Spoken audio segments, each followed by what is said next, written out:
गढ़वाल सांसद अनिल बलूनी आज रामनगर पहुंचे, जहां कार्यकर्ताओं ने उनका भव्य स्वागत किया। इसी दौरान उन्होंने रामनगर से हरिद्वार तक वंदे भारत ट्रेन चलाने को लेकर सहमति जताई।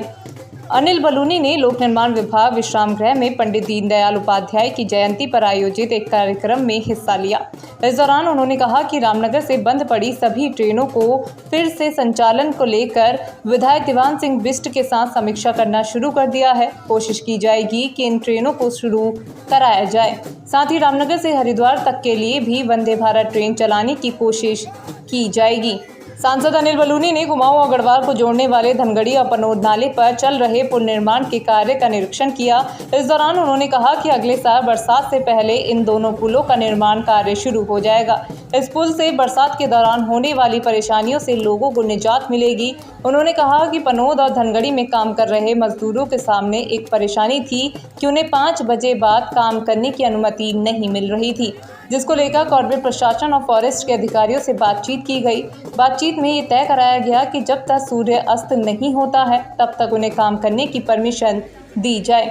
साथ ही जब काम लंबा हो तो उस दिन उनकी सुरक्षा को देखते हुए वनकर्मी तैनात किए जाएं। उन्होंने कहा कि रामनगर के थारी क्षेत्र में स्थित इंटर कॉलेज को उनकी ओर से अडॉप्ट किया गया है।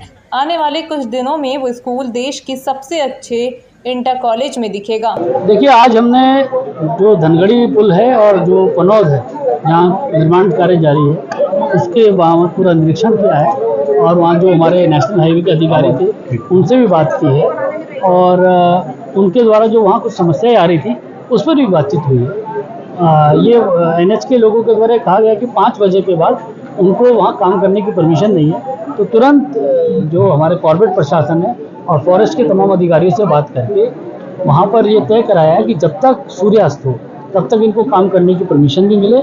साथ ही यह भी तय करवाया कि जब कभी कोई कुछ दिन ऐसे होते हैं जब लंबा काम चलना हो तो तब फॉरेस्ट डिपार्टमेंट वहाँ लोगों की सुरक्षा की व्यवस्था भी करे।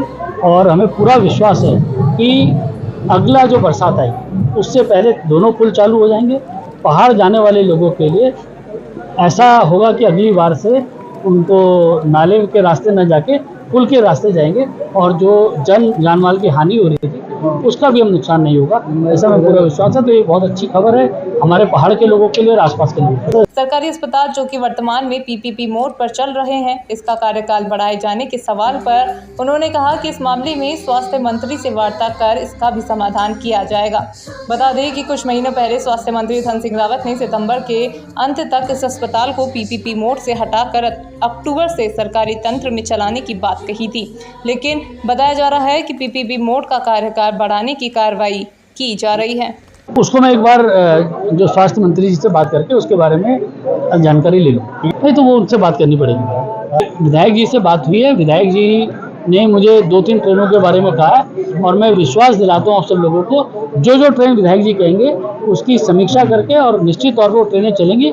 जल्दी उन ट्रेनों की घोषणा भी हो जाएगी। अभी विधायक जी ने हमारे थारी का जो हमारा इंटर कॉलेज है उसको बोला था कि इसमें और सुविधाएं बढ़ानी चाहिए। वो कॉलेज अडॉप्ट किया गया है और आने वाले कुछ दिनों में आप देखिएगा कि वो देश में सबसे अच्छे इंटर कॉलेजेस में होगा। वहीं उन्होंने लोगों को नोटिस दिए जाने के सवाल पर कहा कि जहां जहां पर लोगों को विस्थापन की जरूरत है वहां पर विस्थापन किया जाए और जहां पर लोग लंबे समय से रह रहे हैं वहां उन लोगों को मूलभूत सुविधाएं अवश्य मिले।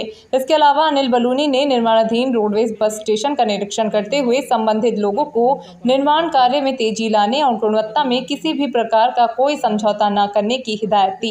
देखिए, जहाँ जहाँ पर विस्थापन की जरूरत है वहाँ विस्थापन हो और जहाँ पर लोग रहते हैं वहाँ पर उन लोगों को जो मूलभूत सुविधाएं हैं वो अवश्य मिले। जो न्यूनतम सुविधाएं हैं उनको मिलना भी आवश्यक है।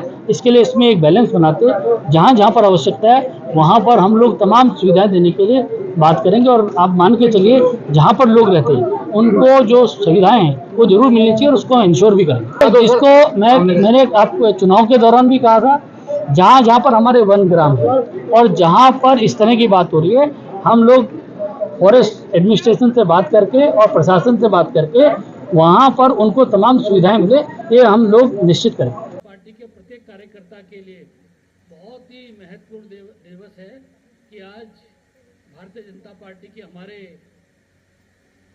बहुत ही श्रद्धेय नेता